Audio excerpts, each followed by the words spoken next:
Hey guys, Green Pirate here, coming at you with my first Pokemon Unite video. If you told me a few years ago I'd be playing a Pokemon MOBA, I just wouldn't believe you, but here we are. Today I want to cover a Pokemon that has been a favorite of mine since I first saw it back in 2006, my boy Garchomp.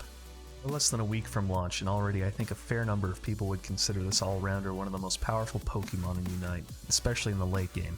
I'm going to be going over their abilities and how I typically build and play this Pokemon. I basically mained Garchomp until expert rank when I stopped to take a break and make this video, so let's get started.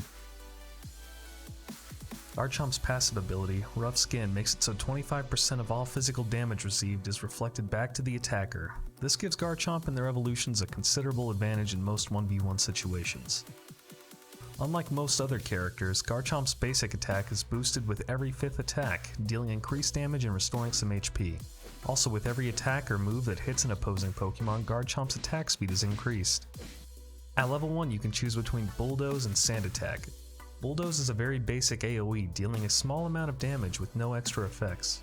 On the other hand, Sand Attack, while it deals no damage, narrows the opposing Pokemon's field of view and decreases their movement speed, while also increasing Gabite's movement speed and attack speed. At level 6 you replace Sand Attack with either Dig or Dragon Rush. Dig allows Garchomp to quickly travel underground until coming in contact with an opposing Pokemon or when they have traveled the maximum distance. When Dig makes contact with an opponent, it deals damage and throws them into the air momentarily. Dig Plus will also reduce damage Garchomp receives for a short time once it has ended the move. Dragon Rush is similar to Dig, but it allows you to dive forward and shove opposing Pokemon to the destination. Unlike Dig, it won't be cut short if you make contact with another Pokemon before reaching the maximum distance. Also, Dragon Rush Plus decreases an opponent's movement speed when they are shoved the maximum distance. At level 8 it's time to replace Bulldoze with one of either two far superior moves. First is Earthquake, which is the natural progression of Bulldoze. Earthquake has a much larger AoE and deals 3 separate ticks of damage. This attack is like the cooler Daniel of the much more basic Bulldoze Daniel. When or if you reach level 14, this will be upgraded into Earthquake Plus, which slows down any opponent Pokemon hit by its massive AoE. Dragon Claw, your second option, has the user attack twice in front. The first attack will deal damage while throwing the Pokemon before the second attack comes in and deals increased damage. Much like Sand Attack, this move will also increase Garchomp's attack speed for a short time. Dragon Claw Plus will also increase the damage of this move. One interesting note is that Dragon Rush can be followed up with a Dragon Claw to create a combo move. This attack will deal the same damage as it would if both moves were used separately, but with the added brief stun effect from Dragon Claw's initial attack.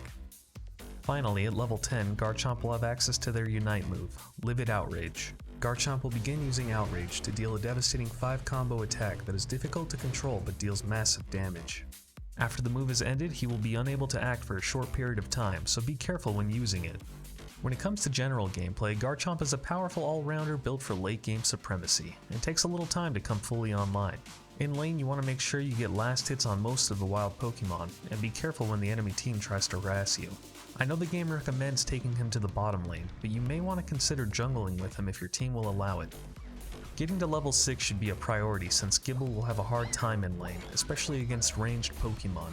At level 1 I usually take Sand Attack since the increase to movement speed and attack speed will help you kill enemies faster than Bulldoze.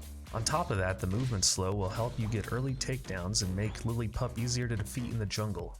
When Gible has evolved into Gabite at level 6, I always take Dragon Rush over Dig. The utility of this move is too great with the ability to close gaps between you and your opponents while also being able to drag them away from their team, or even into your own speed flux zone for an easy takedown. Dragon Rush can also be used to get out of some tricky situations, which is helpful considering the lack of movement options available to Garchomp. Dig on the other hand is only really good as an escape option outside of being used as a normal attack. The option between Earthquake and Dragon Claw is a bit more difficult and really comes down to what your matchup is looking like. Is the enemy team grouped up taking objectives? Then Earthquake is the way to go. Have you been ganking the enemy team while they are isolated on goals? Then go for Dragon Claw and take advantage of that high burst damage. In general, both of these moves are good and provide Garchomp with decent damage options, so it may just come down to your personal preference. Early on I was using Dragon Rush into Earthquake quite a bit, but Dragon Claw has started to grow on me more recently, as it allows me to lock enemies down and pull them into my team's speed flux zones for easier kills. I reserve Outrage for late game team fights since you typically won't have access to it until the last 4 minutes of the match. I like to have it ready for Zapdos and other objectives because the damage can be enough to determine which team comes out on top. As I'm sure most of you are aware, defeating Zapdos or defending him from the enemy team can make or break a match. When it comes to battle items, I'm a big fan of mobility and tend to stick with the eject button. Garchomp has Dragon Rush as an escape option, but when combined with eject button, you can cover large areas quickly, which is always good. On top of that, you can eject button behind opponents, then drag them towards your team, or out of their goal with Dragon Rush. You can even use eject button during Livid Outrage and close the gap between you and the Pokemon trying to escape. For held items, I typically run a more defensive kit to keep Garchomp alive longer and help complement his passive Rough Skin. Rocky Helmet was basically made for Garchomp, forcing enemies to deal even more damage to themselves while they continue to attack Garchomp. It also gives an increase to your defense stat and HP.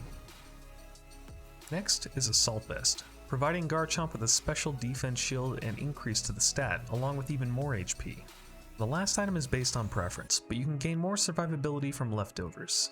If you are feeling like you want to do more damage, some good options to choose from include Muscle Band and Floatstone. Both will increase your damage output, but the latter will help you traverse the map quickly for more early game ganks. I would avoid items that benefit you when using a Unite move, since you won't have access to it until much later in the match. Overall, I think Garchomp is an excellent late game carry that can turn the tide of a battle if given the proper investment and support. The way they play is unique compared to a lot of other Pokemon in the game, and I'm excited to see how other pseudo-legendaries are treated when they are added to the roster in the future. I'm a little disappointed Garchomp isn't able to fly around at Mach 1 like described in the games, but maybe they'll rectify this in a future update. That's it for now, and I hope you enjoyed the guide. If you did, please feel free to like and subscribe. I plan on making more guides of Pokemon Unite content, so leave a comment on which Pokemon you'd like to see next. I hope the information was helpful. Have a nice day, and thank you very much for watching.